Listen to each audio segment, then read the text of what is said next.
Hello my dear students, I welcome to your Civics online class. So in today's class we will be dealing with your second chapter from your Civics portion, that is known as the Union Executive. So you all know what is exactly the executive, whose main work is to implement or execute the work that is being made by the legislature body. And let me tell you one more time that there are three organs or wings under the Indian government. First, the legislature, that is lawmaking body, followed by second, that is known as executive, implementing or executing the work that is being made by the legislature, and third, talking about the judiciary, just trying to help all the citizens from those kinds of violation and the crime that has been going on in their society.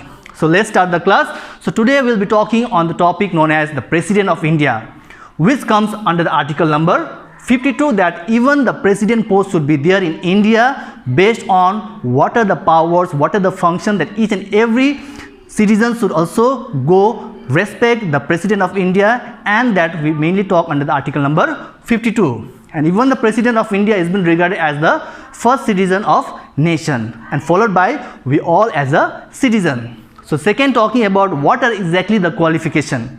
Like we all know what are the qualification or the criteria that is been required to be a member of for a candidate of president post. So first, talking about that he or she should be a citizen of India, followed by his or her age should be above 35 years and above, and third, talking about he or she should be also the member of Lok Sabha. So talking about here that how the president has got lots of powers, lots of function based on that, and even that we see under all these kinds of criteria that is being given by the government of India. Second, talking about what are the composition. So in order to be a president of India, or if the president is being made, how it is being elected. So the president of India is elected indirectly by an electoral college which comprise of two houses of the parliament, the Lok Sabha, also known as the lower house, the Rajya Sabha, also known as the upper house, or also the permanent house. After that, the state legislative assemblies, which will deal with the MP, that is member of parliament, and the MLAs, member of legislative assembly. So in this way we see the composition of the president, how he or she is been elected in an indirect method. Next, talking about what are the tenure. So mostly the president have got a tenure for 5 years, but in case if the president wants him or herself to get retired, or if he or she wants to resign from the post of president, on that matter we see that he or she has to resign, writing a letter to the Vice President of India, because after President of India, Vice President takes the charge of President until and unless a new President is been appointed. Next, we talk about what are the reasons for indirect election. So when we talk about the indirect election, especially for the President, etc., based on that we see how there is also a costly affair. So if the President of India, we see all the citizens of India going and just putting a vote or casting their votes on a polling booth that has been given by the election commissioner department. On that basis also it will be a lots of finance would go from the India's pocket, so that they want to control. Second, talking about the nominal head. The president is also the nominal head, whereas the prime minister is the real executive head.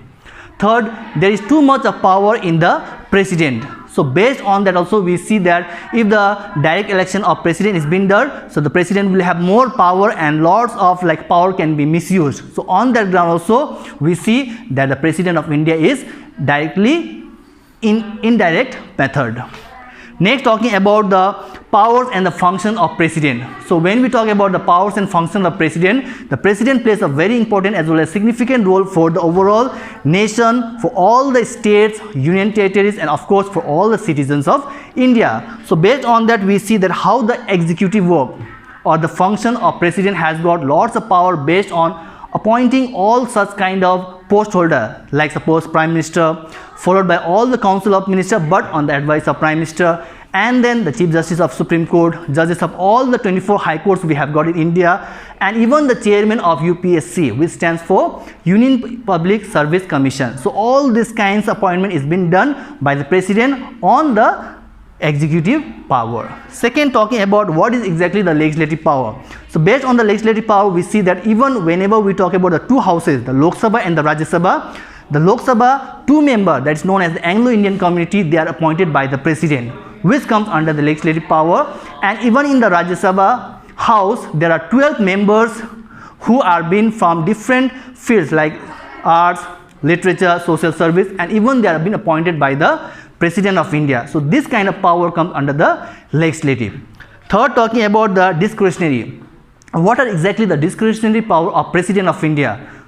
The President of India, on the discretionary power, he mainly talks that how he also gets lots of information from the Prime Minister, because I have already told you that the President is the nominal head, whereas the Prime Minister is the real executive head. The overall work in a very practical way, in an action way, is being done by the Prime Minister compared to the President. Next, talking about what are the emergency power that the President plays in a very unique role. So whenever there is any such kind of emergencies in our nation or in our state or any such kind of emergencies, that power only the President of India has got. Yes, we can say that the Prime Minister also gives lots of advices to the President to deal with those kind of emergencies, but overall the main power comes only on the hand of President of India.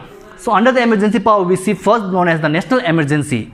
So whenever there is any such kind of war, threat or rebellion by another country in India, on that kind we see how the President plays a very unique character by taking such kind of measures, by taking such kind of steps which help the nation to grow in a proper way and just make the situation in a normal mode. And this comes under the article number 352. Next, talking about the constitutional or the state emergency. Like we have got 29 states in our India, so based on that, whenever there is any such kind of machineries or any such kind of state is being like hampered by any such kind of threat by the terrorist attack, on that ground also it is the prime duty of the governor of the respective state consulting with the chief minister and just informing all whatever is been going on in their states to the President of India, and definitely the President of India under the article number 356 will try to solve the matter with a very peaceful means. The last topic of the emergency is known as the financial emergency. So under this financial emergency, what it happens becomes like when a state is having a less amount of money or there is a shortage of money, based on that it comes with article number 360. So here even the governor of a state along with the chief minister, they have to inform the President on what ground their state is going in a very low way, like a budget is going very down, what are the ways that the President can help. So on that ground also we see the President overall takes the whole idea and he or she will try to use the funds that is being kept in the government of India. So these were all the topics under the topic known as Union Executive, with the topic under 52 article, the President, his qualifications, term, powers, indirect election and so on. Hope you have understood the topic that I shared with you all. Till then we will stop for today's class.